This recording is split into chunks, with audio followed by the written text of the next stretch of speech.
This is where the hamstring originates starts, and this is why pulling your hip this way. Do you feel that more? And all of a sudden, it's super interesting. Right. We're trying to use our glutes to get that bar from down towards the floor, up towards the ceiling. If we then add another direction into the mix, you're limiting the amount of force you can put into that hip thrust. Most things are tight because the nervous system deems we are unsafe in a certain range. It's me releasing someone's pec now means they could be in a really unstable position that could cause issues. You go down this physio route trying to like fix everything, and you realize that some things can't be fixed. Cool. So last week we obviously spoke and did a dry run through of your talk and how to get laid like Hugh Hefner. Since then, you've done your talk, you've donned the outfit, you've got in front of how many people was it? It was at least 100. Someone said 150. I don't have a final count, but it was at least 100. Was it as scary as you thought it was going to be? The weirdest thing was, I wrote about this to my email list. I practiced the night before, the morning. I just went through my opener. I was waiting all week for a night where I wouldn't sleep and I would dream about it all going wrong, something like that. It never came. Came to the day. Obviously, we're focused on stuff in the morning, goal setting, reviewing the quarter, talking to people we haven't seen for a while, all that stuff. So it never really, I thought, I'm not nervous because I'm focused on this other stuff. The 10 minutes beforehand, we were at the back of the room for the 6 of us that were going to speak.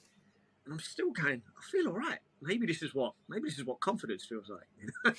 I get on stage, I do my opening line, and my left hand, which is holding the clicker. If you watch me, my right hand's got the microphone, and I hold it like an MC the entire 15 minutes. I don't hold it like a presenter, I hold it like an MC. My left hand was literally, I could not stop it. This full-on shaking. And I'm like, do my opener, there's a little break where I take my costume off. And it's still going. What the fuck's going on? Am I that nervous? What is going on? But I remembered 90% of my lines. There was only a couple of things I missed out, which I'm not going to kick myself. I worked well with the slides. There was a couple of moments where the slides weren't moving, but it was fine. It's a new talk. I moved around. I come across as confident. The little bit of video footage I've watched back, you can't see my hand doing anything, so it's cool. And my face, I don't seem to change. It's like I've been Botoxed. But people know I'm from Essex. I assume I've done that anyway. So it looks like I'm Botoxed. My left hand's going weird. Other than that, it was cool. Like nothing went wrong. I weren't that nervous. Afterwards, once I got off, my energy plummeted. Absolutely crashed. It was tough to stay focused for the rest of the afternoon. Once the 6 guys had finished and we sat down again, like it really took, for 15 minutes, it really took it out of me. How soon were you in the 6 guys? Like you second? I was first. First. I was first on. So I went into it with the mentality of, right, let's set the standard.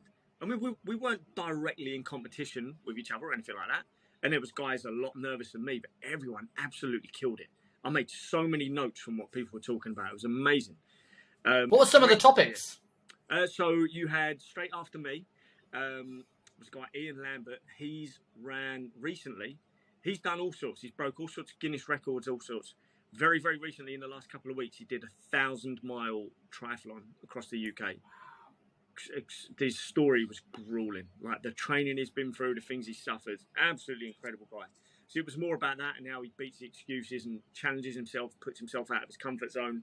I'm going to forget all their names. There was Grant Brotherton. This is a guy, he's a fireman. He's high up in the fire service.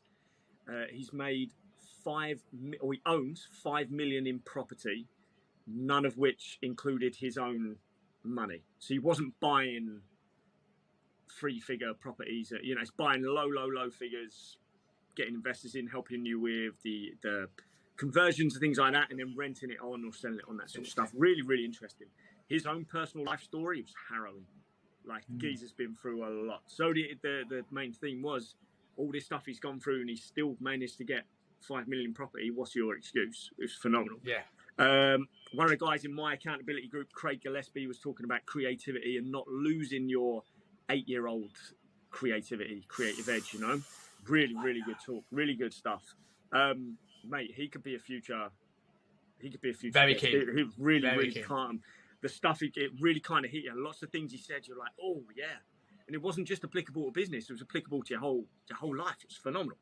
You had a guy called Robb Blackburn, amazing guy. He works with professional footballers on their mindset. So he had a lot of stories about limiting beliefs outlook on life, overcoming struggles, owning up to things that have gone wrong, or taking ownership of things that are going wrong. He had some great stories in him. Another guy, David Barnes, runs I think it's like a men's retreat type thing. I apologise if I'm getting that wrong. Again, kind of spoke about what he called habit hacking, was implementing the good habits into your life, trying to get the old habits out, reviewing what you're doing, like kind of similar stuff that we do already, but really good insight for the clients that he works with. And I feel like I'm forgetting someone, but I don't think I am. Maybe it was 5 of us and Paul Mort was the 6th, because he did an extra one at the end as well. Okay. I think. Apologies, guys, if I'm forgetting any of you. But, yeah. So, like, and how did yours go? Going back to yours, so like, you remembered your lines? I mean, what was the feedback like coming off stage from Paul and the rest of the group? So thunderous applause. It was really liberating having that amount of fellas clapping up, because you get up there. There is a little bit of fear of judgment. Of course, there is. It's only natural. One of the things Paul kept saying to us in trainings leading up to it is, no one wants you to fail. No one wants you to get up there and do shit, because they're the ones that then got to sit through it. No one's sitting there going, I really hope he fucks up. Yes, he fucked up. No one. So everyone wants to either learn or not learn. Everyone wants to support you. You could really feel that. I got some laughs at the right points. I got no laughs at some points that I thought was really funny, but it's all good in the hood. Guys were making notes. Guys came up to me and asked questions afterwards on some things I'd recommended. I've had emails and Facebook messages and DMs since. Guys, just for no other reason, just congratulating me and saying that was really cool, really powerful. That's good. Those bits get me a little bit emotional, because I'm like, you don't have to say anything. No one has to take out of their time out of their day to send you a message about the stuff that you did really well. But we talk about this a lot, that men don't big each other up enough. They don't congratulate each other. They don't push each other. We, reward kind of shitty behaviour, like going down to the pub, fantastic, well done, you're one of the lads, you're great. But in terms of someone doing a bit of self-development, self-improvement, we don't congratulate guys on that. So to get these messages was absolutely fucking phenomenal, because again, no one has to do that. So it was cool, man. And it's 100%. I got off, instantly thought, right, I didn't say this, didn't say that. I didn't kick myself. I went, I want to do it again. I want to find another place to speak and get it right this time. So I'm on the hunt. One of my Q4 goals is 3, not including that one, 3 public speaking gigs. So I need to do my research on how I could do that. Start nominating everyone here now. Well, if you give me sort of like a mission statement, send me a mission statement after this of what your talk is about. Everyone listen to this, go to the show notes. We'll put the mission statement in there and nominate Rob for a TED Talk. Boom, there we go. Both of us, before the end of this year, are going to have done TED Talk. Oh, mate, I haven't heard anything back from my application of nominating myself yet for TED Hong Kong. I might try again with a slightly different topic. Yeah. So I went down the weight loss topic and the systematic weight loss topic, but I thought, what could be a good story? And I was starting to look at the educational brand that I'm looking to build. And one of the sort of the pillars going through my offer, I was talking about, like, what is the pillar that I want to sort out? And the first one is eliminate imposter syndrome within the fitness industry. Because there are so many coaches that don't feel they're worth their weight in gold. And we'll go into this when we talk about Instagram, because they think that they're not good enough compared to all the people they see on their social media platforms. And I suffered this for years. And I remember having a Q&A. I probably talked about this before on the podcast, but a Q&A with some of the people at City. And someone asked me, shout out to Ryan, asked me, when do you feel that you got away from imposter syndrome? When do you feel you can get a result with everybody? And I went, everyone else was like, this result, when this happened. And I was like, still waiting. Like, I don't ever really get a client and go, easy. Yeah. But I've got a good track record of results. And I was like, what is the difference? Why? And it's the times where I feel that imposter syndrome's sort of taken over a little bit, and I've let it paralyze me by fear. But on the whole, I've reframed it in terms of, I'm glad I have it. Because if I didn't have it, would I have invested so much time, energy, money into being better? Would I have done this podcast? Would I have wanted to speak to people to just find and learn new stuff? And I think that's the reframing that we don't do often enough, especially because imposter syndrome is now the buzzword of mindset and social media. It's this big negative thing we need to avoid. I'm like, yeah, but you'd also get no ambition. Yeah. I think. And it's just kind of recognizing, all right, you're in this field and maybe your skills aren't elite level. But then what is elite level? it's and if we were to take the guys who we think are elite level and ask them when did imposter syndrome stop, I don't know if they could give us a straight answer of an exact moment of when it stopped, because all those guys are still continuing their education. They're still upskilling. They're leveling up all the time. So I think we have this idea of when imposter syndrome disappears, that's when we can go, right, now I know my shit. And I think this is a problem with newer PTs to the industry, is they start getting whether they get results or not, is they start getting more confidence with themselves in the industry. That imposter syndrome disappears a little bit, and now suddenly the ego's there of, I know my shit. You've been in the industry, what, 3-4 years? Oh, you got a lot to learn yet, bruv. I also think it's like, imagine that every time you got a paycheck, right? We took you out of your house, we put you in a room with people that had a higher paycheck. And this is what we talk about with imposter syndrome. You get guys that, like, when I was in Virgin Active, looking at where I wanted to be and looking at people that inspired me, I was looking up to men's health cover models and the people on Flex and like Kirk Miller. No disrespect to Kirk Miller, actually, because Kirk has gotten so... He wasn't terrible then, but he is advanced. He is one of the good guys in this industry, for sure. Nice guy, too. But I was looking at these people who were just men's health cover models. And then, okay, I then go to UP and I'm exposed to all these people that are really, really smart. And then I get to the rise to ranks there and I come out, and now the people I compare myself to are Jordan Shallow, Luke Lehman, Pat Davidson, Milia Thompson. You know, out of those 4 people I've just mentioned, 3 of them have doctor next to their name. And nothing's changed. Like, I've gotten better, but the ceiling's also gotten higher. So you're still in that level of imposter syndrome. And if you don't reframe what it means to you, you're always going to feel inadequate. Yeah, of course. And that's it. It's what it means to you. You have to recognise it's very, very rare that you're going to be top 1% in any field in your life for the majority of people. So in a way, you can label it as imposter syndrome, or you can just realise that there are people better than you. So you can strive to be as good as them, and you can strive to be more educational about what you're passionate about. Because I think another part of it is people get to this point where I used to see this a lot. When I taught the PT course, is on day one. What are you here for? What's your motivations? What do you want to learn? What do you want to be? Like, why are you on the course? A little 10-minute presentation for everyone.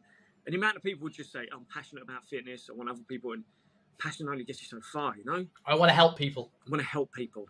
Who are these people? Yeah, who are these people? And when 90% of PTs on the course say that, and only 10% pass on their first go of the exams, you're like, do you really want to help people? Because if you really wanted to help people, you'd have done the fucking work to pass the course so you can get out there and help people. And I haven't seen you open your book once. Okay, so you might be passionate about training, you're not necessarily passionate about helping people. Or their own training. I've seen people, there's some people are much more passionate their own training than they are about like other people's training. And I also think as well, going back to the imposter syndrome thing, and you were saying that you can aspire to be as good as these people you look up to.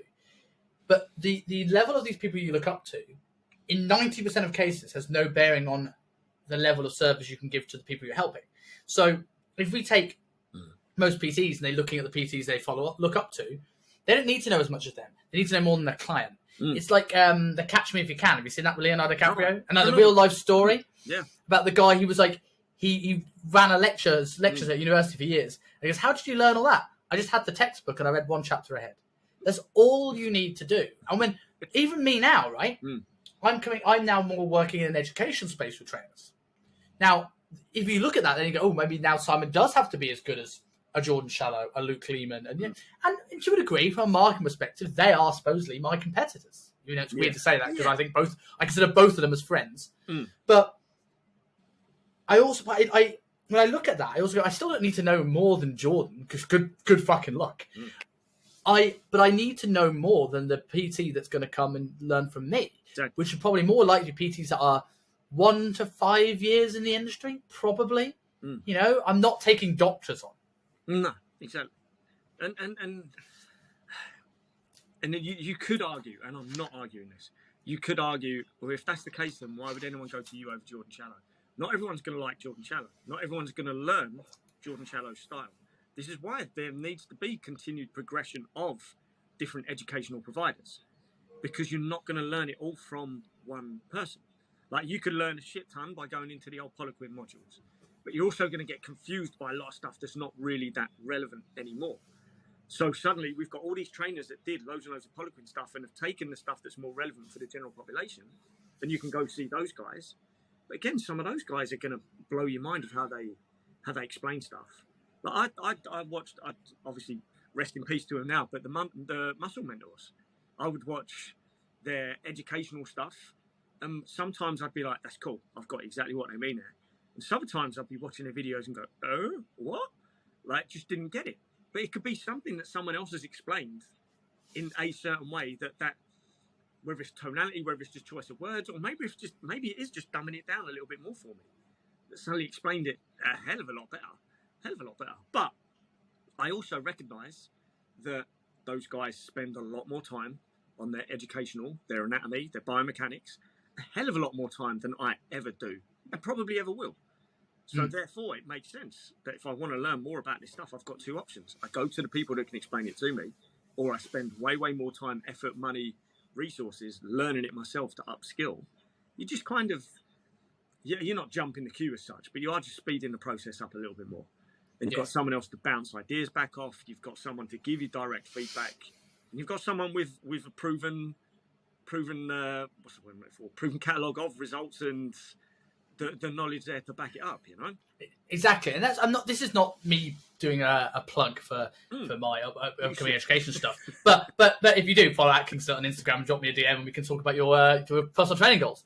But like that's my point of what I'm trying to do, in the sense of is I'm not there to teach somebody what prescript is. I'm placing myself as the bridge between these things, where I will teach the personal trainer, or I give you a solid working knowledge of everything you need to know, and I will one-to-one hold your hand and help you apply this with all your clients. And then I will literally say, go and do prescript if you want to learn more about stuff, because now Jordan gets more educated trainers going through his course and has that referral system.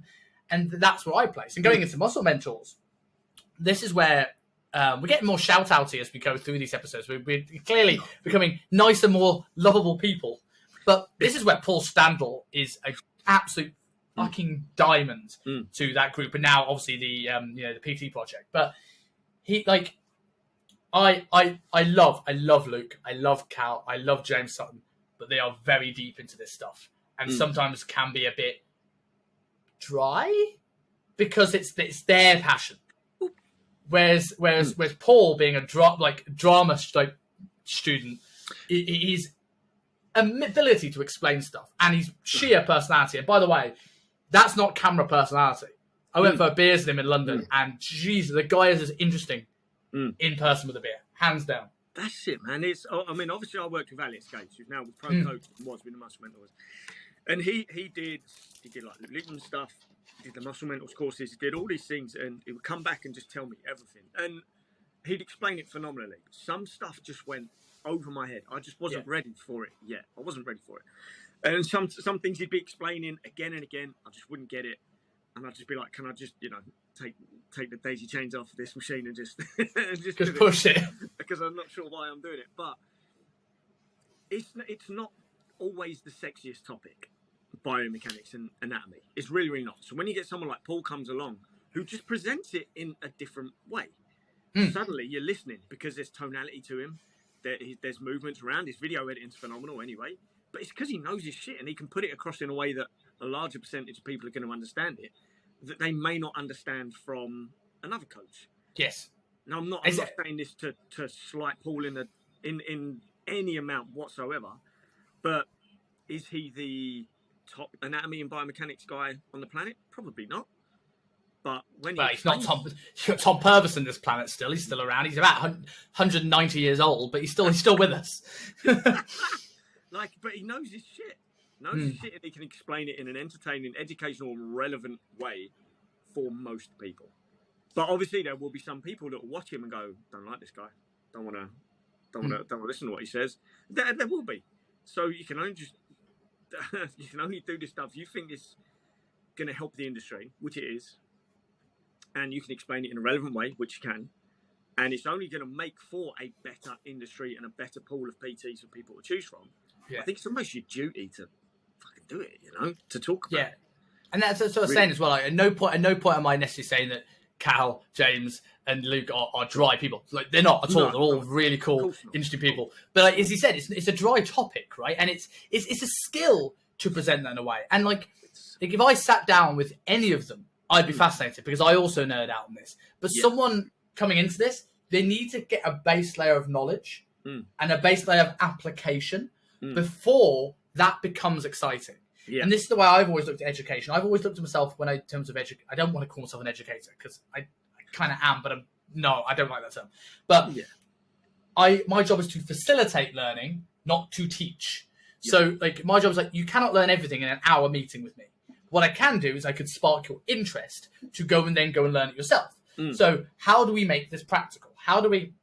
This is why the second module in what I'm writing is making your system. Because if I have my reset, rebuild, replenish, which works for me, but if you work with athletes, what is the system you use? What's the periodization model you use? How does this work? So then when I give you something, you go, that slots in here. I can see that. Or if I go and take you through a hamstring curl and I go, look, this is where the hamstring origin inserts, and this is why pulling your hip this way. Do you feel that more? And all of a sudden, it's super interesting. As opposed to saying, okay, so here's the skeleton, and here's a balloon, and this is the ischial tuberosity. And you're like, what does it mean? It's a plastic fucking skeleton. Yeah.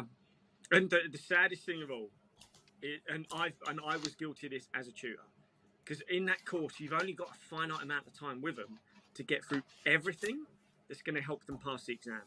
And then when you realise there's certain questions that aren't asked on the exam, it becomes easier to not cover those as much.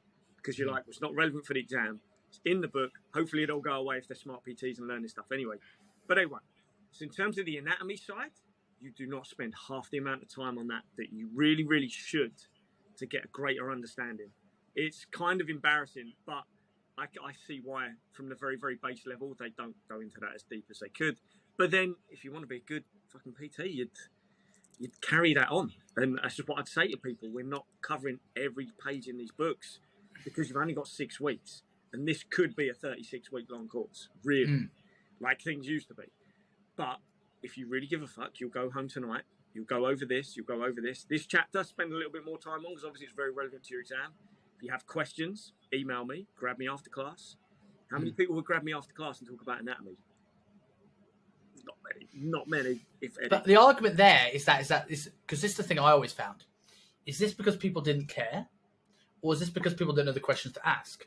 Like, I remember like in early stages when I was going through this for the first time, and I was getting taught this, I remember like you always have this fear of being asked a question. There's almost this judgment like you've answered a question, you're not going home and studying it. But you know this with anatomy, right? You study it, and someone asks you, tell me the origin and insertion of the hamstring, and you're like, It's I don't know the question to ask. And this is also a reason why having a system is so important in my eyes, because it's like it's like trying to, let's use an anatomy analogy, right? If I don't know where to place my origin, how can the insertion move if it's anchored to nothing? In the same way, as if I don't have a system, a way of working, a framework, how do I know a question? Because there's no way I can apply this bit of knowledge to anything I do, because it has to fit somewhere first. Yeah. I think that's what's missing, is you can learn all this stuff, and I think any seminar you go on is relevant if you take one thing away from it and you can apply it. But apply it to your framework, and your framework does not have to be the exact same thing for every single client that you train. Or, just speaking to people that aren't PTs or coaches on this, anything to like just following one exercise for that particular body part for the rest of your year or rest of your life because you learn it on a seminar and you think it's cool. So the issue is like framework and blueprint does not mean, it's not as fixed as people like to think it is. There's a specific doesn't mean word rigidity, but I can't think of it. It doesn't mean rigidity, right? Rigidity. Like, there you go. If you have like a system of working, so this is sort of the way I work. This is sort of the way I take people through. This is the sort of approach I tend to use with nutrition. But then when I go onto an education course, it's like, okay, this is relevant and it fits into my system here. This is relevant, but it doesn't fit my system. But I'm going to leave that as a tool in my toolbox for when I need it. Yeah. This is shit, and I know it's shit, because I have this reference point. And what I want with regards to people that mentor me, I want people to question me. I don't ever want to have someone. And this is why I'm not competing with someone like Jordan Shallow or Luke Lehman. I'm happy if you think I'm wrong. Yeah. But if I've taught you how to know I'm wrong, and then you can explain to me something that makes me change my philosophy, then I've won. I've won more than being able to teach you anatomy of a fucking bicep. Yeah. There's two words that stuck with me. I think we're going to reference this a lot in this episode. And it's funny enough, the email I sent out this morning, so it must be on my mind. Collective progression. We don't see this in the fitness industry at all. So you're not competing with Jordan Shallows, Luke Lehman, all these guys. You're getting them on your own podcast as well. How many people would say, well, that's a dumb idea. If he wants to set up his own, why is he getting those guys? Well, it's collective progression. We don't see this enough in the industry. It's too dog eat dog. We know that for a fact. And people are too busy trying to make themselves appear to be this absolute, I'm the one you need to come for all of this. How many, especially females, but I'm seeing males that are just as guilty, that are putting bands around their clients' legs for hip thrusts, for squats, for all these different things, when there is more than enough information out there debunking why that is a dumb, if not pointless thing to do. But how many are still doing it and still promote it and sign up for my Booty Band affiliate link? And this is going to help you feel your glutes more. When there's more than enough information out there to show that's not the case. Those are the guys that don't have a framework. They don't even have a method. They just have a what's the fucking word? Like a tagline. That's all they've got. That's just the party line that they're towing. This makes you feel your glutes more. But they're not doing anything. If they just took 2 seconds to look into why that's not the case, they would have the answer. And we're seeing this all over the place. It's again, like we say, this imposter syndrome. As soon as you get a bit more confidence in the industry, how many people think, right, I know my shit now, I'm the top dog, everyone come to me. And there's no collective progression at all anymore. There's no learning from each other. You can't trust other people with your clients as much as you could previously. You can't trust your resources with other PTs as you could recently. It's scary, really. I think this is part of the reason that we're not helping as many people as we could, because it's now we're in competition with each other rather than progressing with each other. Do you think that filters out, though, the closer you, I don't want to get to the top, the higher up you get in this industry? Because we mentioned some people that are in that I would consider the top of at least the trainer education world. I don't know about the trainer world in particular. The client trainer world might be a bit different. But they're all very open to helping people. And you know, in the same industry. Do you think that's people lower on the totem pole that maybe are a little bit insecure about their place? Going back to the imposter syndrome thing? I think that's exactly where it comes from. I think that's exactly it. It's you're so nervous and insecure and you're low self-esteem because maybe you haven't got the amount of clients you want, or maybe you haven't got the results you want, or maybe it's just you think it's all about you rather than what you can do for your clients, and therefore your Instagram is nothing but workouts that you're doing, which include 2 to 3 movements most of the time that no one really needs to do. So I think it's definitely an insecurity thing, because people go, well, shit, I need people to come, I need to get their money, they need to come to me, so this is the way to do it. I am the guru, you need to come to me. I'm never going to share anyone else's information on my Insta page. I'm never going to talk about anyone else. I'm never going to share any resource. I'm just going to make you believe that I woke up one day as this amazing, incredible PT that knows everything, and I've never had to look outside for help whatsoever. That's the problem with what's happening. And not only that, but people aren't then continuing their education. Granted, there's financial issues, but you can get some of this stuff on the hooky, you know. Of course you can. But are you going to do that and actually take the time to read the resource that you've downloaded, or even just, if you can't afford stuff, just following and commenting and asking questions.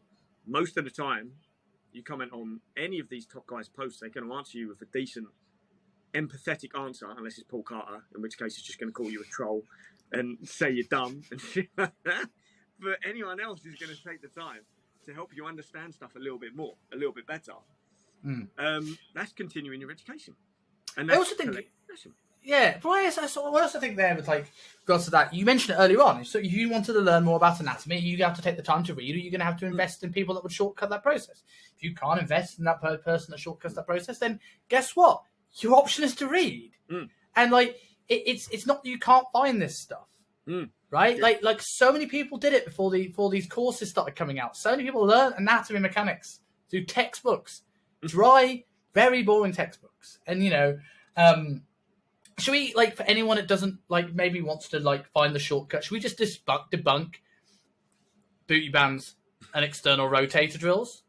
Like, if you want to take booty bands and why that's rubbish, shall I take external rotator stuff? Oh God, you'll explain this so much better than I will, because your understanding of the anatomy is so much greater than I am. For me, the simplest thing, take the anatomy equation out of it, is if we're trying to, let's say we're doing a hip thrust or a squat, we're moving a certain muscle in a certain direction, we want all our force going that direction. So if we're using the hip thrust, we're trying to use our glutes to get that bar from down towards the floor, up towards the ceiling. If we then add another direction into the mix, you're limiting the amount of force you can put into that hip thrust, because now extra muscles have got to come into play to push that booty band apart, to stop it pulling your legs in, which is only going to take you into a weaker position anyway. So someone might think, okay, well, but that's a good thing, more muscles, more force. You want to put all the force you can into that hip thrust. At the same time, it would be like doing a chest press, a lying flat dumbbell chest press, where we've got to get the dumbbells from down by shoulders up towards the ceiling. And at the same time, someone's wrapped a band around your arms and they're trying to pull them towards your head. It's not working your chest more. It's working, something else has come into play to fight another external force we don't need to get the most out of that movement. Yes. But you could go so much deeper on the anatomy than I can. I think from a glute max perspective, in terms of actually training the glute max, I think you fucking nailed it. I think when you're looking at, I see people batting bands into stuff because it's like external rotators of the hip, it's the glute med, it's the, like, you want to go gemella and obturator and things like this. It's the same reason when you look at external rotator drills, which have a little bit more place. But the argument here is that people having literally a weekend course understanding of anatomy and go, oh, so the glute med will pull this way. All these external rotators of the hip will pull into external rotation. Origin to insertion, external rotation. Same thing with the teres. Origin to insertion, external rotate the arm. All right, cool. But have you ever thought why those muscles are there? What's their purpose? Their purpose, because they're small, right? They're not there to this crazy big action. They're not there to big prime mover external rotation. What they are there for is to pull the, either in the glenohumeral joint or the femur into the socket. They are muscles of stability more than anything else. So when you're looking at that, it's like, okay, is that the most efficient use of your time? Well, are they making my hip really, really stable? Get strong glutes, get strong hamstrings, kind of do this in itself. That's the way I would look at it in terms of, it's just sort of like, is it the most efficient use of your time? This is why when you see people like Shallow talks about the kettlebell bottom under press, you're integrating the external rotators in the job that they are supposed to be doing, as opposed to just sort of sitting there like this. And I would also add, going into the shoulder stuff, is that, and this is going to be rubbish for audio listeners, but I'll kind of explain what we're doing. If I'm in this horrendous hunched over, can't expand my ribcage thoracic position, and I'm trying to externally rotate, I've got kind of nothing there, right? Now, if I extend up, span the ribcage, oh look, I've got tons more. Like, it's not your first cause of, issues. And I think people spend so much on these isolation, rehab things, and trainers thinking, well, I'm going to do that. Do you realize you're not a physio? There's a lot of trainers that want to be physios. Yeah. They won't outsource. They won't refer. They will go. Client comes in. I've got this issue. This feels a bit tight. Okay, I'll fix it. You do not have that great. You don't have that great enough understanding of anatomy around injury, let alone movement. You don't have that skill set. You don't have remedial exercise experience. You just have a few exercises that someone said this is good for rehab, and it's ticking your rehab box. You used a perfect example with the kettlebell underhand overhead press there. And how many trainers am I seeing give this to their client, half kneeling, upside down, bottoms up, kettlebell press? I don't really think they understand why they're doing it, or the benefits or non-existent benefits of such a movement for that particular person, other than it's difficult because you've got to press this thing up suddenly in a really awkward way, and you're in an awkward position, and balance is an issue, and all sorts of stuff. We can't just do these difficult exercises and give someone the reason of, well, it's going to work your stabilizer muscles. What the fuck does that even fucking mean? It doesn't mean anything. You've got to give your client a legit reason as to why you're doing that. And if you can't really fully explain why, then why the hell are you doing it? You've really got to check your ego for a second. Why are you actually doing it? Because you want to be different, because you think it's cool, or you just thought, this is working for someone else's clients, maybe it'll work for mine. Well, no, it's not working for anyone's clients. without knowing the reason why they're doing it to begin with. I think one of the most complicated topics in terms of understanding movement is progression and regression. Yeah. Because when you start out, you have this very linear view of this is a progression table, and then you actually start to think like, is an incline hyper a regression from our barbell hip thrust? Is it, or is it different?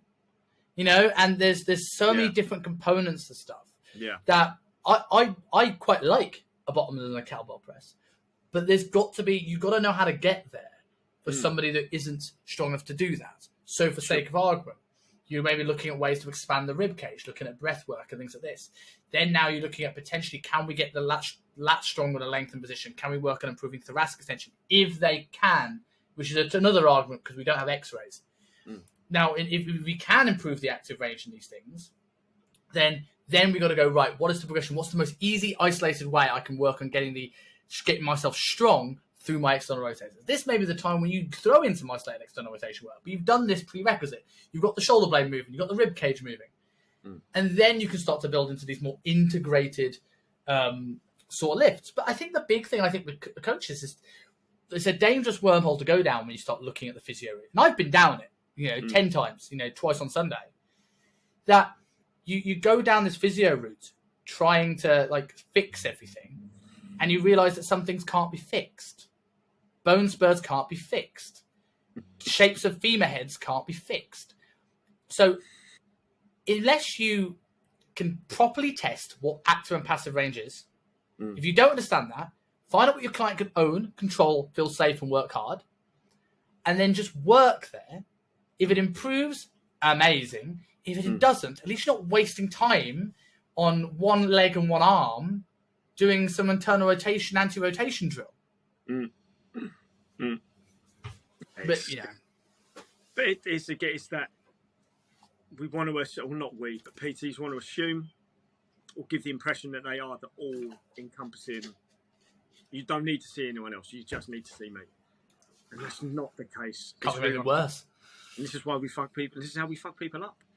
And I think just go back to quickly what you said there about there's progression and regression. People forget there's progression, regression, and there's variation. Variation doesn't always equal progression. So we're so quick to move to this new thing, this new exciting, different version of, without forgetting the fact that it's just a variation.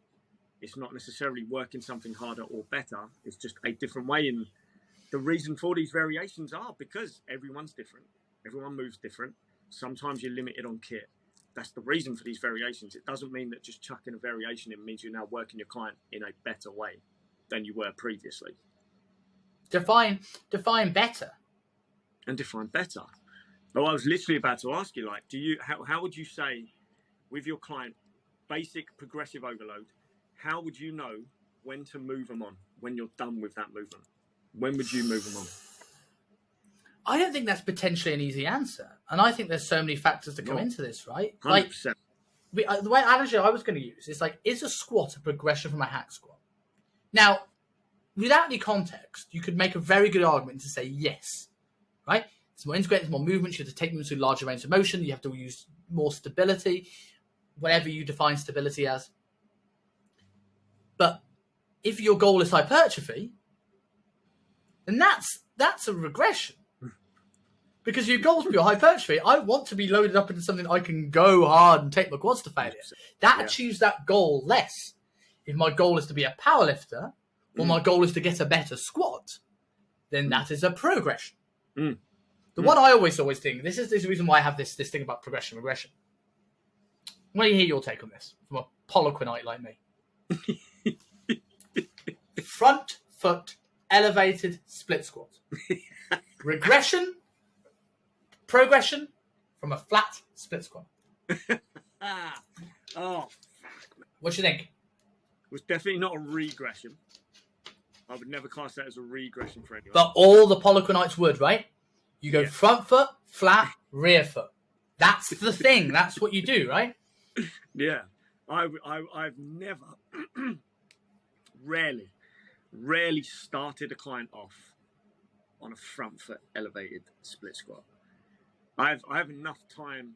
I spend enough time with people just teaching them a flat foot split squat and getting them doing that competently and confidently with great technique every rep, let alone, right, okay, let's add something else to the mix that they may not have the flexibility, the strength in that bottom position, the range of motion, the motor skills, or even the strength to then do that. I do not see it as a regression. If anything, to be fair, would I class it as a progression? No. There may come a point where during someone's split squats that we realise, okay, they've now got the strength and the range and the confidence with the weight they're using that we could push a bit extra range on that with that front foot.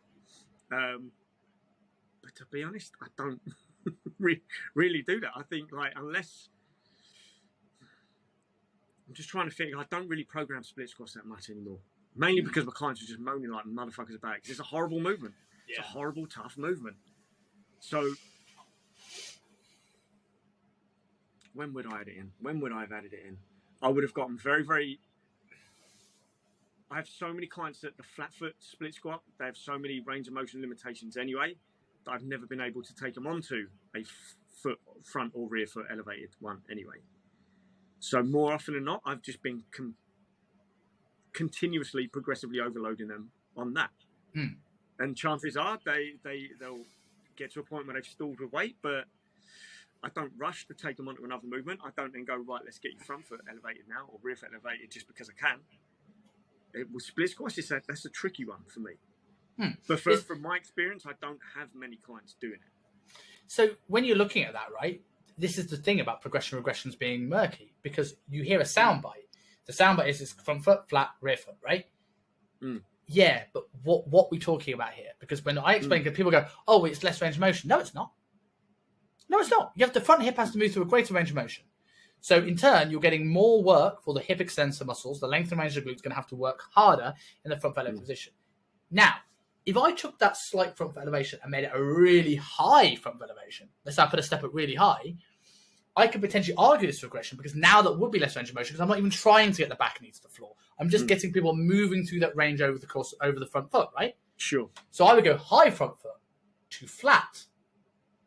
And then I would choose either front foot or rear foot, proper rear foot elevation, when they're actually still trying to get the extra range, get the knees to the ground, depending on what the goal is. If I go front foot elevation, I'm challenging, as I said, the hip extensors of that front foot. In that position, we're going to be looking mainly like length and range of glute and adductors. People think adductors is adduct. Yeah, but they're also hip extensors when you kind of get into hip flexion. Right? If I increase the back leg, like a couple of inches, not Bulgarians, then I'm now taking the knee extensors on that back leg through a greater range of motion. So that back quad is more. Unless I change torso position. This is why progression and regression are complicated. Because if I change torso positions, that changes everything. If I go to Bulgarians, why are Bulgarian split squats classed as this booty builder? Where has this come from? Yeah. Hey, why are people so quick to go to it as well? I don't know how many of the recruitment days you ever did. But the program for the recruitment day was split squats, and how many trainers straight away it's into a Bulgarian. And it's to go to, right? No history or information about that person that they're training as a client anyway, and they go straight to it.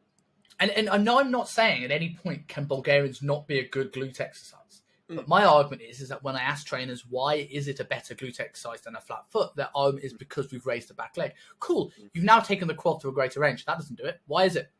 No one mentions torso position. That's the reason why it's more glute. Because to get down, you have to do one of two things. Either hyperextend your spine like a motherfucker, or lean forward. In turn, the dumbbells come forward. Look at this, a bigger moment arm to the hip. This is why. And so if you said to me, I'm going to put Bulgarian split squat for a booty, and you go, why? Because the torso angle and the dumbbells come forward. I'm like, brilliant, fantastic, go to work. But very rarely do I hear that as a rationale. It's the rear foot elevator. No, it's not. Yeah. And you'll be blowing people's minds, right? So there'll be people listening to this, aren't PTs, aren't coaches, that don't have a great understanding of anatomy, that will have no idea what you just said. There will be PTs and coaches that have no understanding of anatomy that have just had no idea what you just said. How often will they have gone automatically to a Bulgarian split squat? Because it's hard.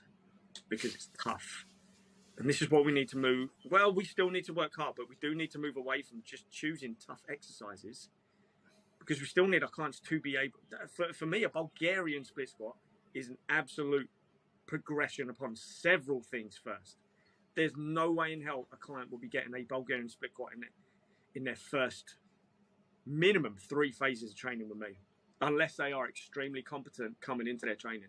But as a beginner, I don't have many people now that have progressed to a Bulgarian split squat. There's so much else at play. Have I ever told you it's about the hardest superset I've ever done in my life? Go on. Have I told you about the work I did with Akash on this podcast? Here's what's going to happen. You're going to say this is the hardest superset you've ever done. People are going to go out and train it. I'm doing this with the intention. So I did a Christmas work. I mentioned this in the podcast before, so a few people might know what I'm saying. I think it was with Steve. But it was I did a workout. Yeah, it was with Steve on the last episode. So it hasn't come out live yet, so people are going to hear me speak about this twice. But we had a week between Christmas and New Year. Me and Akash, shout out to the owner of R1T Fitness, Akash Raghela. Should we just do a quick full body workout? Get ourselves back into it. Yeah, okay, that doesn't sound too tough. So we planned this workout. And it was ring push-ups, Nordic curls. So far, so normal. A3, and this is the superset, so pay attention to these next 2 exercises. Bulgarian split squat, left leg, single arm dumbbell row, right arm, Bulgarian split squat, right leg, single arm dumbbell row, left arm. That ability for blood flow to shunt back and forward in that superset was horrendous. And I didn't know why it was so brutal, but then when you look at fascial slings, a really good superset as well, when you look at fascial slings and the opposite glute working with the opposing lat, it's a brilliant superset. For like gait cycle and things like this, and way too deep for necessary for this podcast. But I literally did 2 rounds. I look up and I was trying to be hard, right? You know, I was still in my junior year and I looked at Backlash. I was just like, hoping you say no more. And you were like this. And I was like, thank fuck for that. We were supposed to do 5 rounds. We got through like 2, maybe 3. And we were like, no more. That's it. We're done. Horrendous. Oh my God. But that's the thing, man. Well-paired exercises from people with the right understanding of anatomy. We did it by accident. But we had no idea. But now you know why it worked. That's the difference. Now you know why. People before would have done that with you, potentially, and gone, Jesus Christ, it's the toughest thing I've ever felt. And they'll continuously do that superset for the rest of their training life. And it will be the tool they bring out for all clients without really understanding why that's the case, apart from it just being fucking tough. Now, granted, yes, we've got to work hard. Of course we work hard. And I don't think a lot of people out there are working hard in their own training and with their clients as well. I want to be careful not to make sure that we're not just talking to PTs all the time, because I know non-PTs listen to this too. But the hard is not, that's easy, right? We can make anyone work hard. Let's just tie you into a hack squat and make you do 50 fucking reps or anything. Anything can be hard, but is it therefore then beneficial? That superset sounds amazing. Is it relevant for every single client to be doing every single week? Probably not. Probably not. And also, if you've got a client that can generate some intensity, you did that first, it would potentially ruin the rest of the work. Where's the rest of the session? And that's the other bit. That's what one of the biggest things I learned from UP is, okay, so we had our first things we'd go through. We had our little isolatory things towards the end and then maybe a finisher. But not every client always got to it. Because if I worked them hard enough on those first 4 exercises, they're fucked. And that's what I loved. So I didn't have to fill the hour with, all right, we've got to get this in, we've got to get this in, we've got to get this in. Bro, let's go to town on those first 8 to 10 sets of the entire session. My God, you're not going to have much room left to go absolutely balls to the wall on. You're not getting a PB on the prowler today, bro, because you're getting a PB on them split squats first. And I like the prowler, but I've said this in previous episodes, right? I've got this love-hate relation with like finishers. Yeah. And now, don't get me wrong, there's a time and a place for conditioning work, 100%. But if for the sake of just getting a client to train hard, are you telling me you can't get a client to train hard without it? Or you go, oh, because the for enjoyment purposes. Yeah. Cool. That's fine. Tell me the last client that said to you, oh, can we not do the set of bicep curls now because I really want to do some extra prowler? Never said ever. Exactly. And these finishers are not exclusive to the prowler. Airdyne seems to be very, very popular, which, I like an air. I don't mind an Airdyne. I love the Airdyne. But again, overabundance of use in the last 5 to 10 minutes, it just sounds like you didn't work your client hard enough and you're just trying to fill the time, personally. Considering how comfortable some of them look on it. Metabolic finishers doesn't need to be done every single workout. Separate hip barbell workouts. Complexes, all this stuff is fine. Not every client has to be worked in this pseudo CrossFit way in the last 15 to 20 minutes of their session. Maybe you just need to go a little bit harder with them in those first 8 to 10 sets of the first 2 to 4 exercises. Really, Should I try and remember the analogy that I said before on air that you wanted me to remember? Please, because it was beautiful, and it needs to be a t-shirt. It needs to be a t-shirt, bruv. Which bit? Maybe on the front we have the wisdom, and on the back we have the example. So what I said before, Rob, when I come in, and we were talking about this idea of the podcast, and I was like, and this sums up a little bit what we were just talking about. People either over-integrate or over-isolate, right? And this is across the board. When you look at Instagram and look at coaches, you got either people that offer over-integrating. These are people trying to be physios and do this one leg, one arm, anti-rotation, internal rotation row. And then you get the other people who over-isolate, where you got the banded daisy chain, bicep curl, half sex swing exercise. I posted a while ago, if your exercise looks more like a sex swing than an exercise, you're probably doing something wrong. Oh, mate, it's beautiful. It's beautiful. You look like a girl going for a pelvic exam every time you slipped into a bench press. This isn't right. Mate, PT's trying to be physio. Strength and conditioning coaches that don't know how to get their clients strong. They seem to just focus on conditioning and what I assume is some sort of prehab.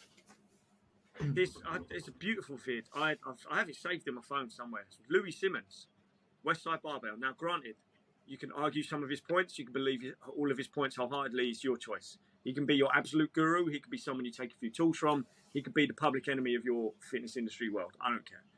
But he says it perfectly that the strength and conditioning coaches aren't getting their clients strong. Your job is to get your clients strong for the football field, for example.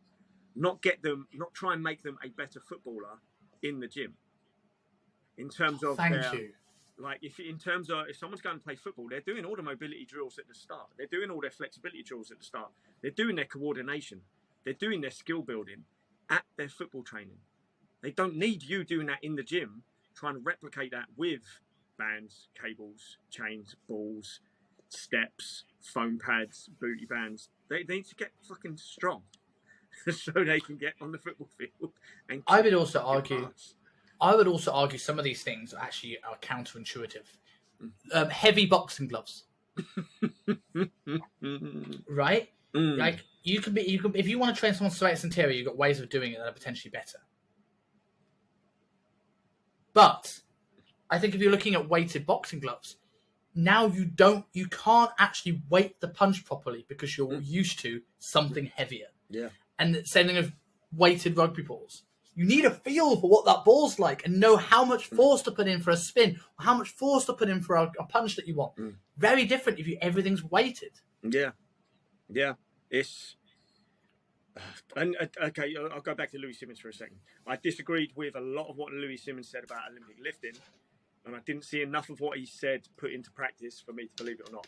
However, banded jerks for Olympic lifters, not for general public, banded jerks, I think are phenomenal.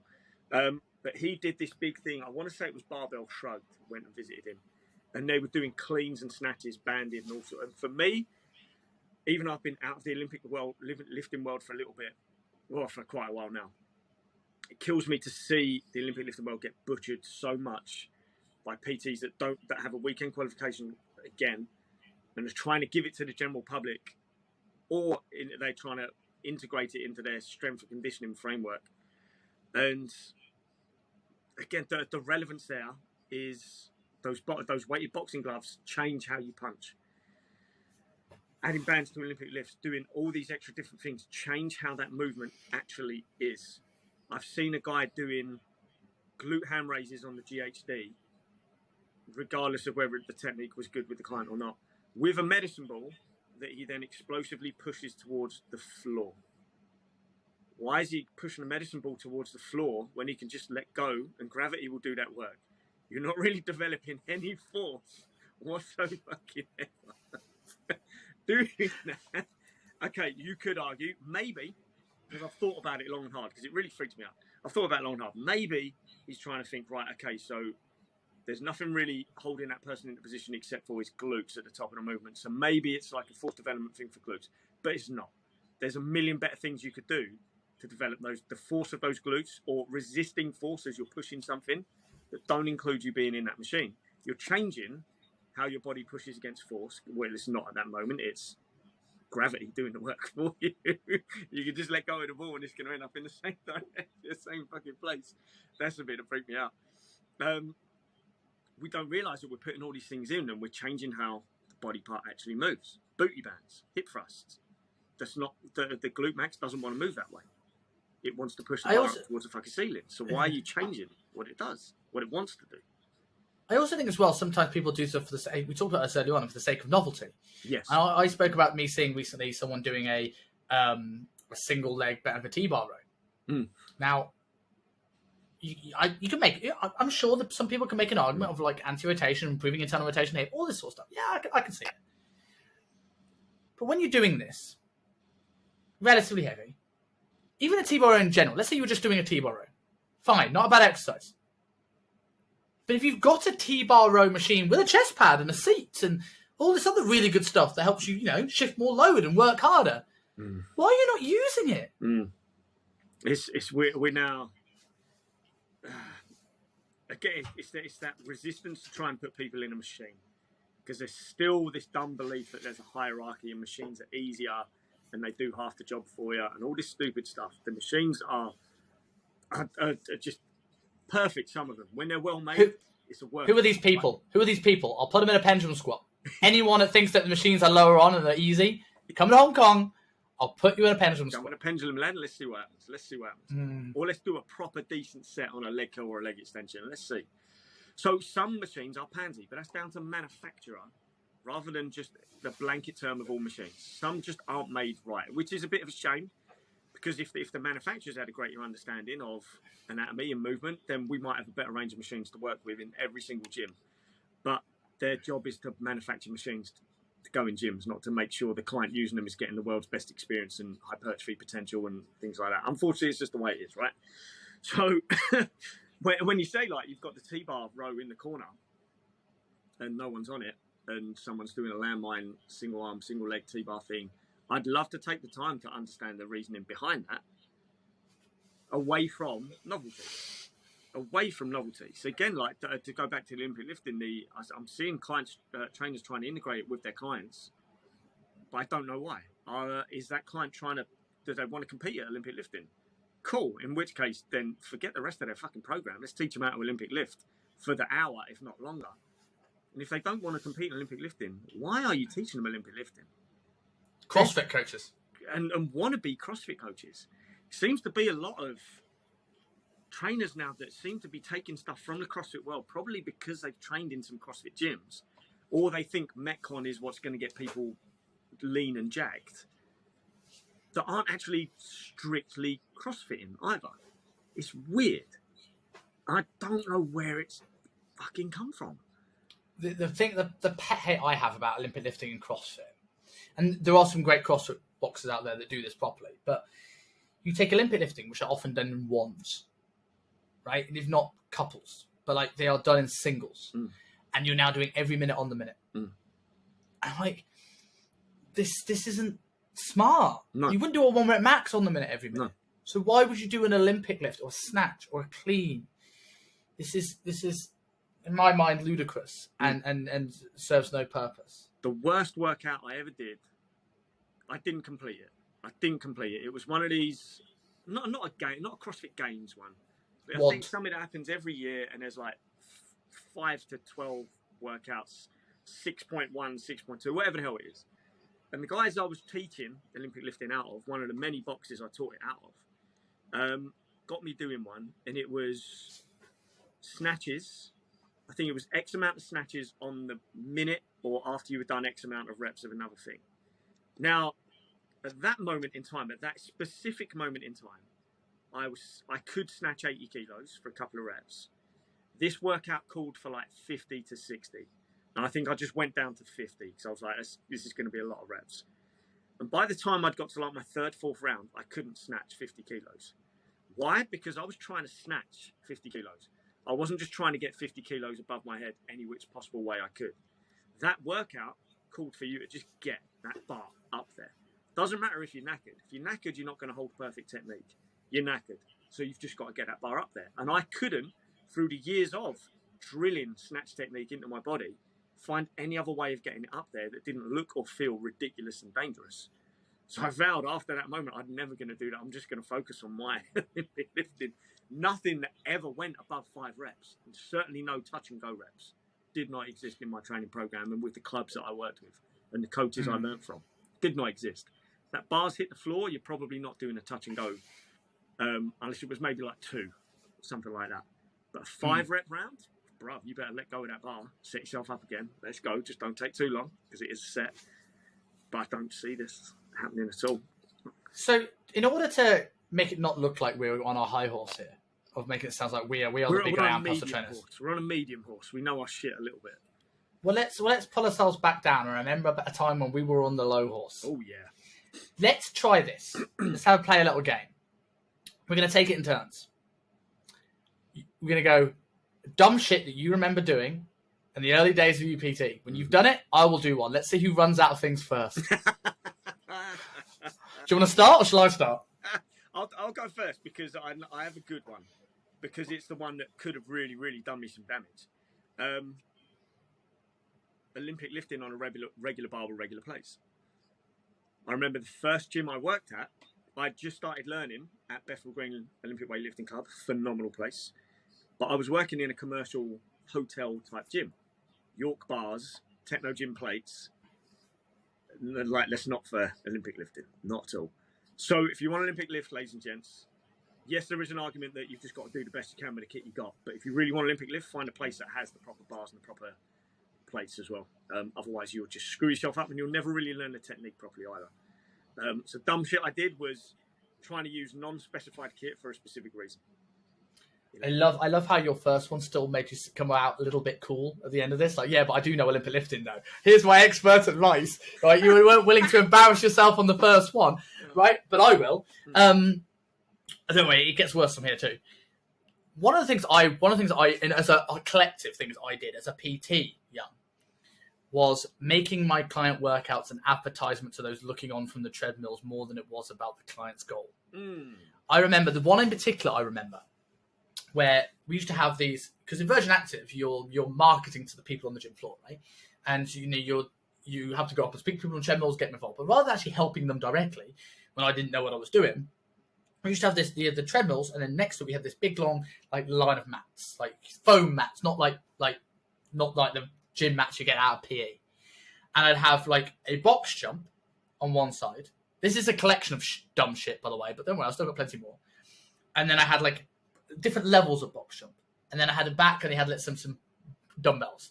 So let's say they could do a press ups, they'd sprint across the other side, do 10 box jumps, come back up, do some dumbbell thrusters, sprint back, jump up to the higher one, and then they sprint back and do something else. They come back, they jump up to the top one, but don't worry, we're not done there. On the top one is a kettlebell, just so when you've done the box jump, before you jump back down, you can do some kettlebell swings. And it just looked like a cool workout. But it was dumb and it was stupid and it didn't get them closer to their goals. And thankfully, it didn't happen. Could have injured somebody. Yeah. I think that's the same. I would say something very, very similar. The original circuit classes that I taught weren't circuit classes. It turned into exactly that. It's how much can I fuck you up? Like, it's 5 p.m. on a Friday night and I kind of want to go over and I don't like that I'm working here. So I'm going to punish you for turning up to this class. Constant, over the top, PHA style, blood shunting all over the place. No real benefit to the movements I've just chosen. I've just picked up heavy kettlebells and boxes and hard bodyweight exercises with sprints in between. And you know what? Every 15 minutes when the timer goes, I'm going to make you do a ton of burpees or something else, because why the hell not? And you're going to walk out of that class going, that was the toughest thing I've ever done. But there was no real benefit to it. It was just hard work. No muscle actually got worked. The few sadists come back because they like the hard work, and a few people have now been scared off the gym for the rest of their life. Exactly, because suddenly we've got this impression that, this geezer knows his stuff because I'm sweating buckets, I can't breathe, everything hurts, I can't walk the next day. And then I get that little ego going, yeah, I'm the fucking best trainer out there because I can kill people. And it took me a long while to get out of that mindset of, no, these people need to actually work some muscle and recover in between sets. And I can't remember the last time I programmed anything remotely related to a circuit, which is a shame because I love like the Jim Jones style and Mark Twight stuff. I love all that stuff. But once I learned it, I realised, okay, it's not relevant for most of the clients that I'm training. Yeah. I think which one shall I go to next? Let's go with this one. In terms of sporty type stuff and athletic stuff that I've done mistakes. Let's talk about all the times I did all the stuff that I'm telling you've spoken about not doing anymore. Do you remember the ab exercise where you stuck on a pair of boxing gloves and you punch your client in the stomach? Because that's going to get them better abs. I still see it. I've done that. And it got to a bit at the end where I did it with the clients I really didn't like because I could blag it being a good thing. Yeah. But on the flip side of this is like, what a stupid... In no job ever could you get away with punching your clients and get away with it. It's terrible, isn't it? I still see people doing it. It's fucking hilarious. It's so funny. I would then add, this is not something I did much of. And I don't want to keep harping on about Olympic lifts.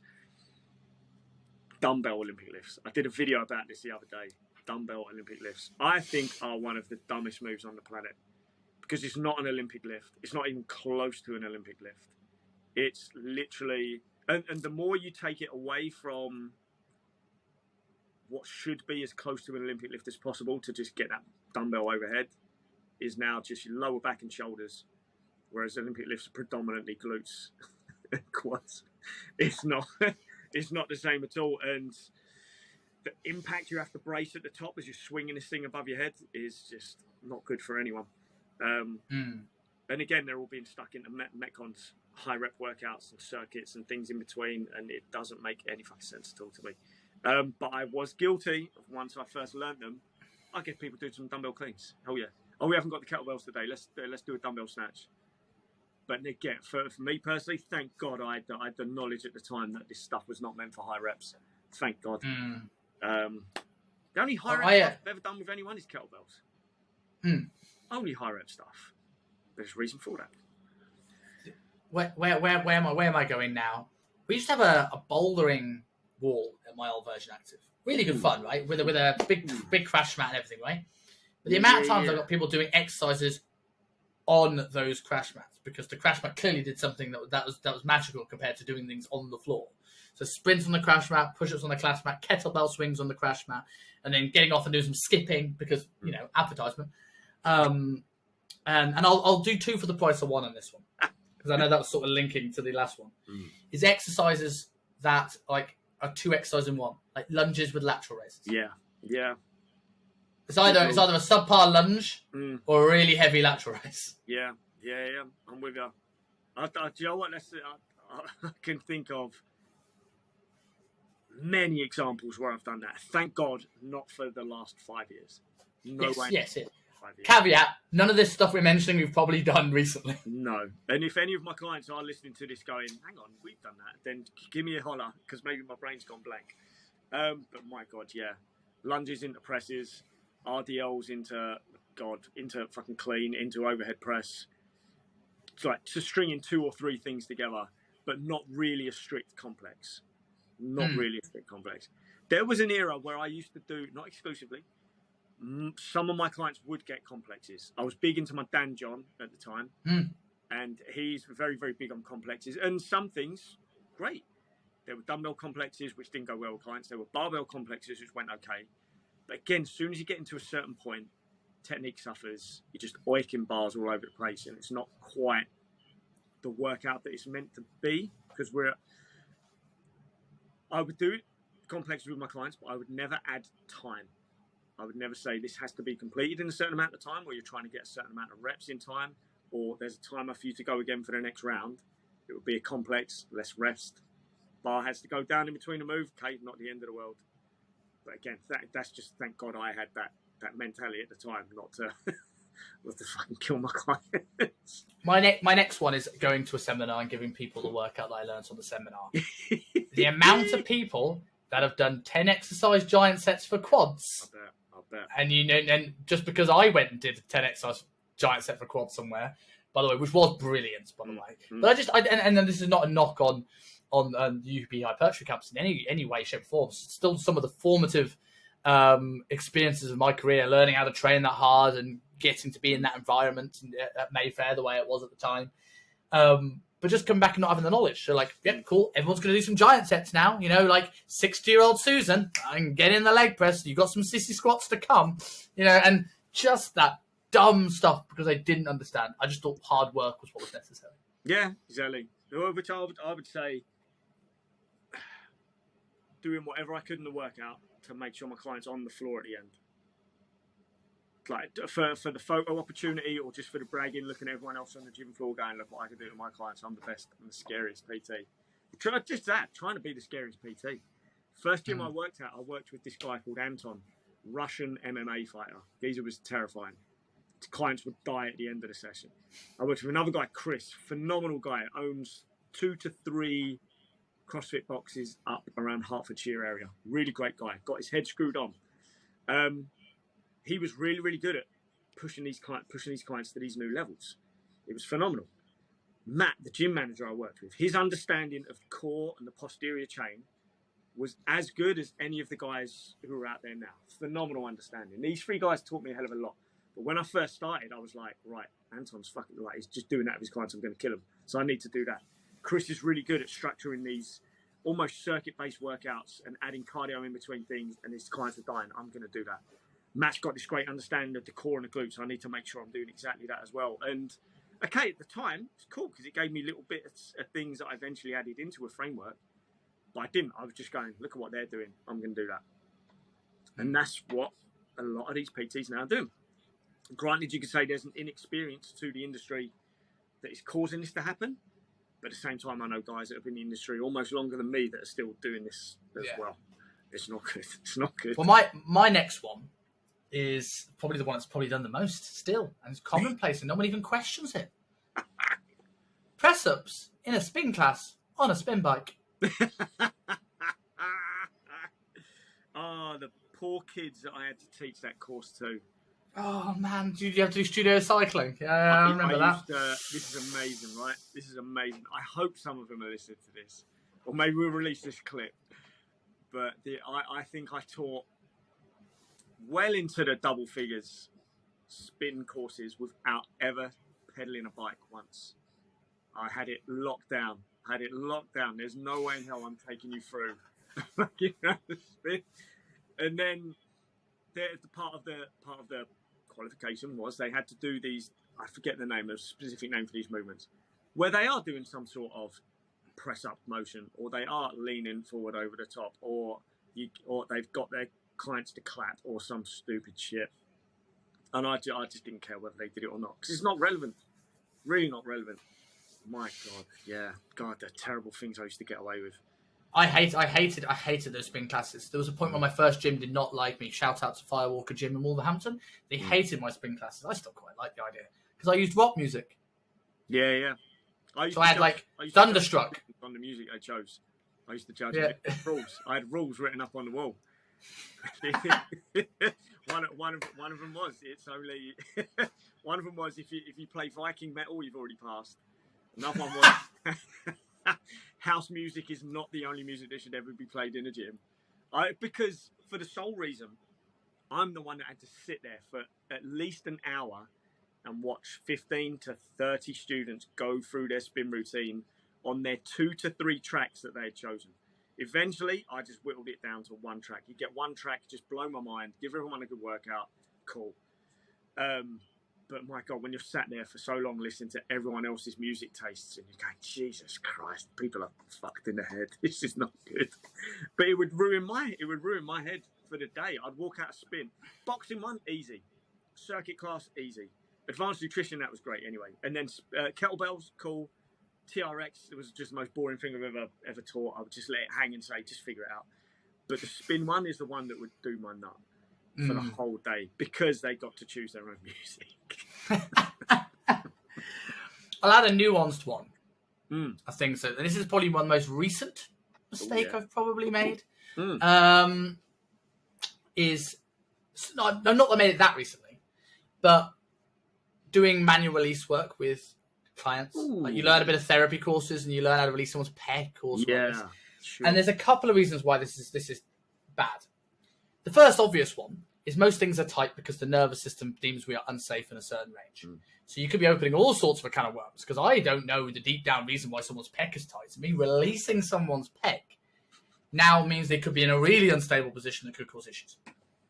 Yeah. But let's simplify this. The reason why I think this is a general issue. There is exceptions to this rule. If a client has come to me and they've got a pain that is worse than the pain of training, and I can't solve something by training, and I have qualifications to know that I'm doing it. I'm not just releasing people because I saw someone else do it, and if I prod their pec, I can do that too, because I see a lot of that rubbish. Okay? If the pain, they want me to do it, and the pain of this is lesser than the pain they're in, and I haven't got time to refer out because I've got pain now, and I can do something about it, I will still do it. Yeah. But what I started for a while, especially once I'd done Douglas Heel.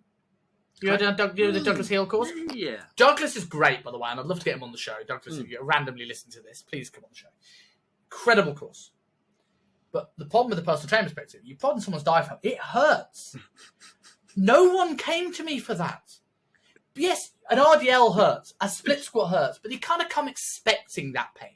You don't come expecting the sharp pain, me prodding the serratus anterior. So it's these things. I also did the same thing with fascial tools. Yeah. Do this before your hamstring curls. I'm like, no one wants to be scraped with a blunt knife at the start of a session. So if you do, fine. But like, this blanket rule of doing this, and just put people off. I think of another one, because I used to get students to do this, but I used to do it for my clients, and I'd get my clients to do it for me, walking up and down each other's backs and legs and glutes. And once rarely did we try it on the front as well. But yeah, walking up and down each other's body as well was not a good idea. Because again, that amount of pressure should not be put onto someone's muscles of when the person doesn't know where they're hitting. And the only advice I could give people was just stay away from the joint and don't walk directly on the spine. And as soon as someone gets to the glute, well, calves were horrific. As soon as someone got to the glutes, people are spasming out of control. As soon as they're on the back and the ribs, people are fighting to breathe. But then afterwards, once you've jumped off, you're so relaxed. The person on the floor is so relaxed. For the sole reason they've just had an 80 to 90 kilo geezer walking up their entire body, and they've been holding their breath and squeezing and fighting it. So as soon as you don't have that force, of course you're fucking relaxed. Of course you are. But we would be like, well, it's the massage technique. They're fully relaxed now because you.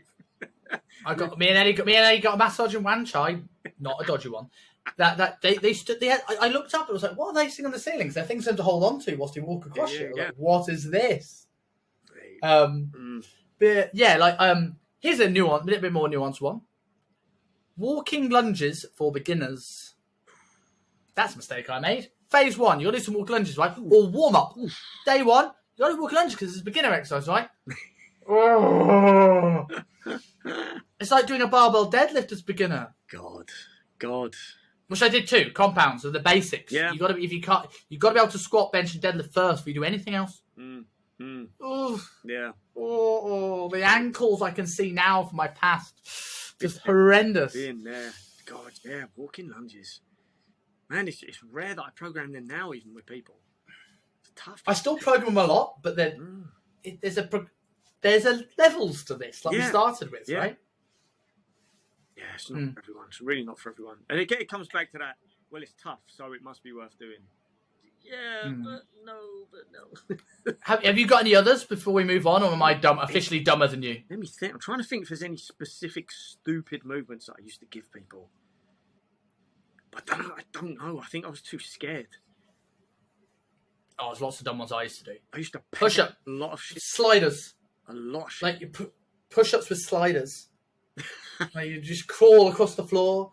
I had really high box jumps. I used to be really good. I was really good at box jumps, being a fullback in rugby, right? And then I got to the point where I maxed out up to my chest, and I maxed out all the little. You know you got the plastic boxes, and then you have like the square bits you can put on top of them, so you can stack them. Really unstable. Yeah, really bad. And I used to do sets of high rep box jumps as well. Not this like you do your one because an explosive lift and you come down. But then we were renovating the gym, and all the sponge flooring tiles to come up. I was like, oh, cool, opportunity. So I used to stack these up on top of each other, so that got up to my waist, and then I put all the boxes on top of that, so it'd be up to my head, and boxed them onto that. Wow. Yeah. So a 6-foot box jump, which, don't get me wrong, fairly impressive, but really stupid. Like, how I never got a concussion from that, I have no idea. It's terrifying, the old box jump one. Such a risky thing to do. But for certain people, it has so much relevance. It is such a good thing. Like, but they're done badly. Like sets of 20 and stuff like that. Bounce, touch and go. More often than not, done badly. Box jumps and fatigue are two things that should not go together. Box jumps and explosiveness, now we're talking. Box jump and fatigue, man, just asking. Broken shins, grazes, falling off, all sorts. Box jumps are beginners with no structural integrity in the hip. No. Bad. Somewhere online, I can't remember the name of it to save my life, was when Jim Jones came to the UK, when it was Mark Twight and Rob McDonald, they came to the UK. It was in the Optimal Life Fitness Centre. It was phenomenal. I loved that place. And they came over, and these coaches decided to put on a preliminary Jim Jones type workshop. Some of it was amazing. Some of it I was like, I don't know why we're doing this. I'd rather just learn from the Jim Jones guys. But there were some phenomenal coaches there who I still admire and respect now. BJ Rule, CJ Swawi, Andy McKenzie, some phenomenal people. I like Andy McKenzie. Andy McKenzie, still one of my favourites. I love that guy. He, I can't remember what he did, but one of the things was some people went for the 300 workout. Yeah, okay. One of the things I was put through was a specific Jim Jones workout. I want to say it's not Jones Crawl. I can't remember what the name is now. But it was X amount of deadlifts at your body weight, and then like 25 box jumps at 24 inches. And I was up, not competing, but I was against this guy. Only 2 people at a time were doing it. And it was this CrossFitter. And like 2 rounds in, I'm like ahead of him. I'm doing pretty well here. And then it hit me that my body was not built for high rep deadlifting and high rep box jumping, because I had no cardiovascular base whatsoever. This geezer did, because he was a CrossFitter, and so he like streaks ahead of me. And that last round of box jumps and deadlifts, it probably took me about 3 minutes to get through a set of deadlifts and box jumps because of the amount of rest I was having to take. I was screwed. Some of the box jumps didn't count because I'd jump and I wouldn't land. I'd fall off. It was terrible, but I got through it. And at the end, I'm like, there's that little bravado thing of, yeah, I did it. Yeah, the cat killed me, but without thinking, I couldn't do it because it was stupid. It's the reason why you don't pair. It's the reason why you don't do high rep deadlifts, high rep box jumps, and the reason why you don't pair them together. Unless you are of a very, very, very specific, particular demographic, which 90% of the general population and people in gyms are not. Would you argue, if you've got the structural integrity to do some of this stuff, if you know that's not going to be your main workout and you're doing it all the time, is there an argument to say that some of these workouts that are done are relevant? For example, we spoke about the 10 exercise giant set. We've probably both done an initiation. That was a horrible workout. We have so many of these workouts I look as defining moments and teaching me to train hard. I did the 300 workout. Do you think sometimes there's a place, as long as it's used wisely, for dumb workouts? I think we've spoke about this a lot previously with JP as well, because that's what's coming back to me is the idea of a challenge workout. But these would only ever be used sporadically, if ever. But for what reason, again?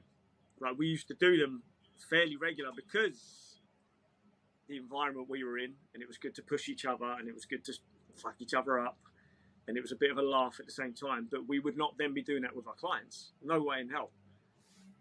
So why? Now, the Jim Jones stuff, the Mark Twight, the non-profit guys, those things aren't, okay, there were challenge workouts in there. They're very, very open that the 300 workout was not a workout to be done by anyone. It was a test that was part of their training for those actors. But yet somehow became this global thing where everyone was doing it every single workout every week. It's where would we put these challenge workouts in? I don't really have a strict answer. Unless there's a specific capacity that I'm testing. But I don't work with those types of clients myself.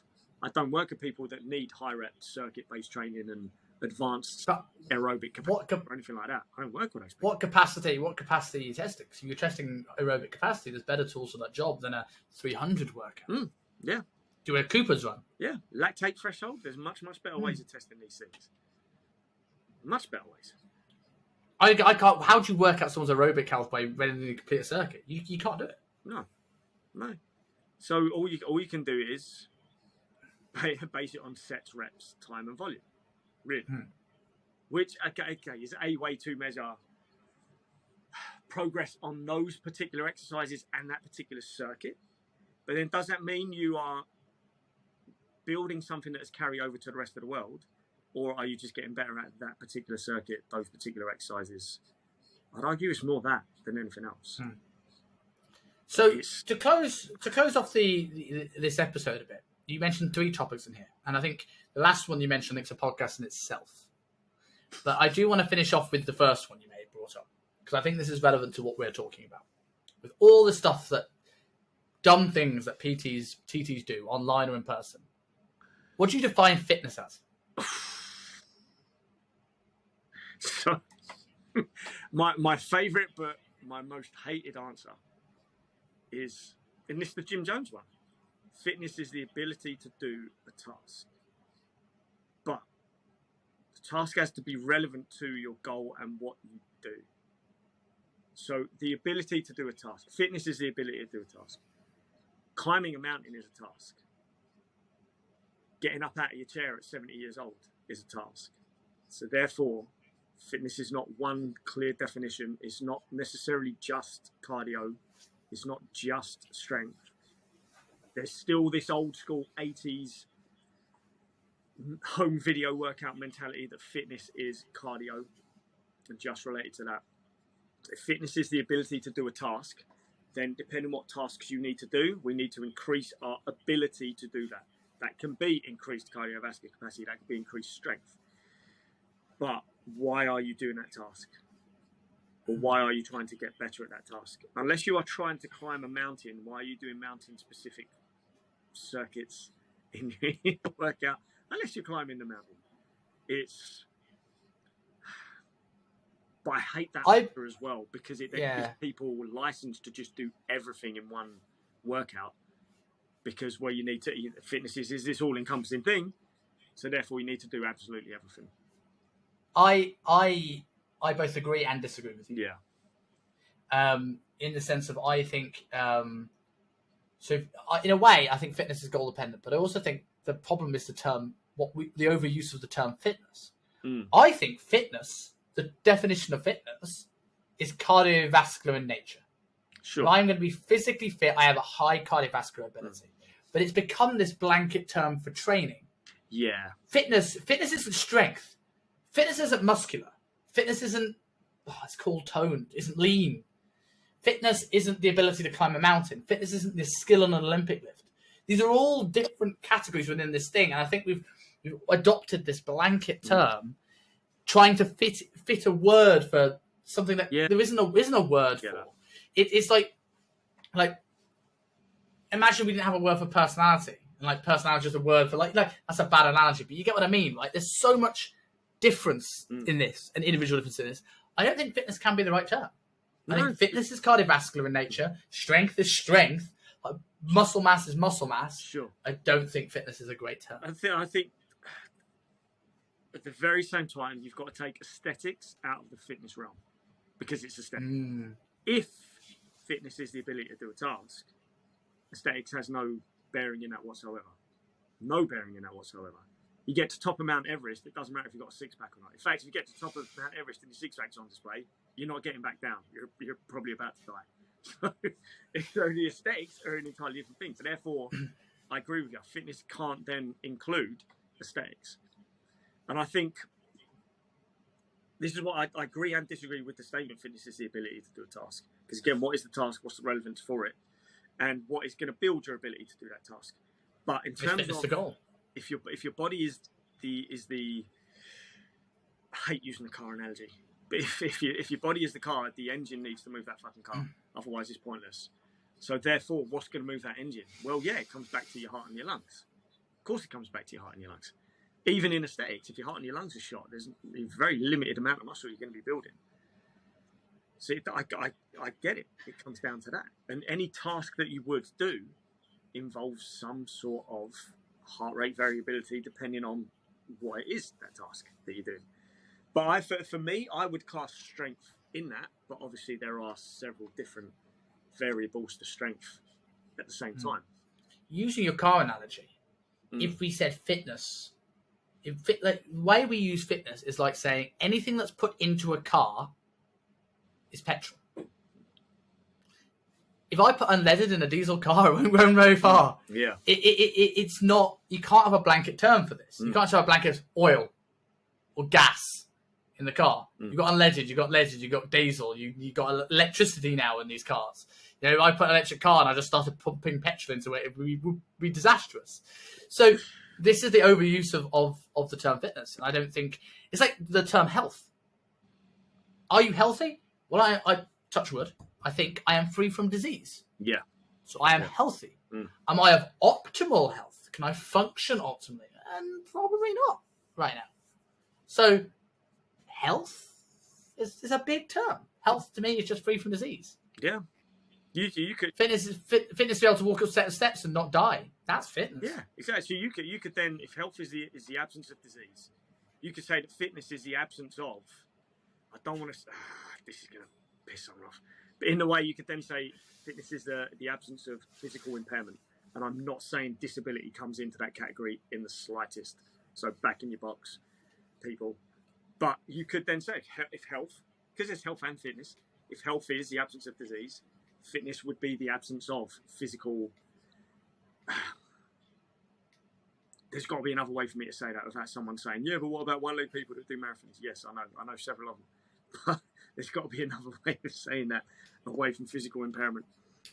But it's exactly that. It's ranges of motion at joints. It's free from injury. It's cardiovascular capacity, of your age, not of a fucking 70-year-old smoker. But that's why it's such a difficult thing to define, really. I just think the aim here really is don't use it as a definition. Don't use it as a definition, yeah. Again, what is your goal? What is your goal? So let's do the things that are going to get you to your goal. If your goal is hypertrophy and fat loss, you do not need to be doing a load of other things in the name of fitness. You don't need to be doing metabolic conditioners and stupid shit like that. At the end of it, you need to be building some muscle mass. If your goal is to get strong, cool. Let's get strong. You don't need to do conditioners at the end because you don't need to do strength and conditioning. You can get strong without conditioning at the end. If your goal is to get better at a marathon, let's do some very, very marathon-specific running and cardio work and some strength work so you don't screw yourself over. It doesn't need to be these weird... Try to be a jack of all trades. You don't need to jack of all trades, master of none. Don't need to do weighted yoga is what I'm going to call it. These weird movements I see people doing with 4-kilo dumbbells. Just run and get strong. Come on, man. Yeah. I think before we close this episode, because there was one thing when we were talking about dumb PTs we didn't do, and you know where I'm going because I'm holding this pen. I sent you a video before you came on there. I was supposed to use this earlier, but we got so into it that I didn't mention to it. But we spoke about Andrew Tate, we spoke about Liver King, and you know we're doing a bit of calling out on this podcast. You getting William Lee's shorts on YouTube all over the place right now? What do you think of this geezer? So TikTok was my place I would see this guy a lot. And I admire his energy because he's young. Yes, King. Yes, King. Why is everyone King? Why is everyone Kings? Kings. Because it's that male archetype. What was the book? King, warrior, magician, lover. Everyone just wants to be the king. So Elliot Holt. Oh, okay. We had a program called King, so everyone just thinks you got to be the king. But I like Elliot Holt. Kings, you want to get that 6-pack? And he's already got the 6-pack because he's already super fucking lame. And he would just give you like 3, 4, 20 rep exercises that are all hip flexor based. And obviously this pull-up one that you've referenced as well, that's not really going to get you that much better. I'm going to have to pull up one. I saw one before I came on air. Yeah. Kings, you want to build some muscle? Here's what you got to do. Go on to Google and type in calorie calculator. I'm like, oh, is that your advice? Is that really your advice? You've shared nothing. You've shared nothing. God. But then he was doing that thing with the pen where he presses his pec up with his pen. I was like, what has this got to do with, 1, what's it got to do with chin-ups? 2, what's it to do with calorie calculators on Google? I don't get the pen thing. It's weird. That freaks me out. I'm less calling him out and I'm more calling out this pen thing. Please stop doing it. The pen thing's weird. Maybe he's just really into nipple play. I don't know. And the pen does it for him. It's weird. Because, I think about it, he almost does it every single video. Not that I've seen all of his work, but I say work. And why is his chin-up advice doesn't include a pull-down? Why does his chin-up advice involve two things that you don't need to worry about when trying to get better at chin-ups? And then, now you should be able to do chin-ups. Eccentrics, right? Where was the eccentrics? Where was the static holds at the top? He had eccentrics in there. But me and Steve had this conversation. Yeah. We don't like. Yes, and they're nowhere near halfway. His eccentrics start here with an arch. me and Steve have this thing with eccentric training for chin-ups. It's like saying I want to get better at bench press, so I'm going to load up 110% of a 1 rep max and do reps. It's a super maximal. If you can't do one chin-up, lowering your body weight when you can't prove when you lift your body weight is like doing 110% of your squats and doing lowers. Yeah, sure. Yeah, I get it. Again, it's that overuse. Isometrics. They have their place in there. But again, what are we doing? We're kind of teaching technique. Bands, I'm trying to edit this video. I just can't be asked of it. Because I just think it's just such a non-topic. Bands on pull-ups as well have a place for a very, very short period of time. But you're using that band to teach technique, to teach the pull, what it looks like at the bottom, what it looks like at the top, what it looks like halfway. Same with eccentrics. There's no point doing an eccentric where you just jump at the top and you get into this shitty position where you're just holding on for dear life and then trying to lower it when it doesn't look how your pull-up should look on the way up. So you need to work the technique. You can do that through static holds, eccentrics, and banded work. You need to get stronger at pulling. How do you do that? You find a machine or an exercise you can pull and work the same muscles in the same way. Like eccentrics are not going to get you there on their own. Bands are not going to get you there on their own. Go on. Yes, I was going to say. Yeah. I've got hundreds of people doing chin-ups, right? And 90% of them, I've done it by accident. I've got stronger on pull-downs and I've got the weight lower. And then one day they tried chin-up and go, oh my God, I got 10. Oh, really? Okay, that's cool. Yeah. Didn't train for it. Yeah. If I was training for it, I'd probably go pull-downs until you can do your body weight for like 8-10 reps. Isometric holds to kind of get good at the position. And then maybe some assisted work to sort of get the movement, right? Sure. Eccentrics wouldn't even have a place to me to get your first chin-up. But what they might have a place in is getting from 1 to 10, 1 to 5. When you can do 1, then there's a time and a place. But if you can't hold your body weight, why try and do 110% of your body weight? Yeah, it's true. 100%.